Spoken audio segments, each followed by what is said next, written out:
মিজানুর রহমান আজহারী হুজুরের একটি ওয়াজ, যেখানে তিনি বলেছেন দোয়া কবুল হওয়ার 3টা সিস্টেম আছে। চলেন শুনে আসি। কত কিছু চাইলাম পাইলাম না, দিল না আল্লাহ। বলে না আপনার সব দোয়া কবুল, তবে কবুল হওয়ার 3টা সিস্টেম আছে। কয়টা? চান্দুল্লার ভাইয়েরা মনে থাকবে কয়টা?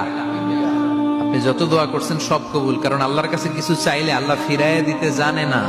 আল্লাহ জানেই না কেমনে ফিরাইয়া দিতে হয়। সুবহানাল্লাহ কোন চাওয়া মাত্রই আল্লাহ বলে অ্যাকসেপ্টেড, যা কবুল, দিব দিব না এটা বলতে জানে না, চাওয়া মাত্রই বলে দিব। 3 সিস্টেম। নাম্বার 1, আপনি আল্লাহর কাছে দোয়া করলেন, চাইলেন, আল্লাহ বলে দিব, বলেই তিনি দিয়ে দেন আর আপনি খুশি হয়ে যান, পেয়ে গেলেন। নাম্বার 2, আপনি আল্লাহর কাছে দোয়া করলেন, চাইলেন, তখনও আল্লাহ বলে দিব, তবে এখন না, সবুর, একটু পরে দিব। কখন দিলে আমার জন্য ভালো, আমার চেয়ে ভালো জানে কে, পরে দিবে। নাম্বার 3, চাইলেন, দোয়া করলেন, আল্লাহ তখনও বলে দেব, তবে এখনো না, পরেও না, কিয়ামতের দিন যেদিন বিপদে পড়বে ওই দিন দেব।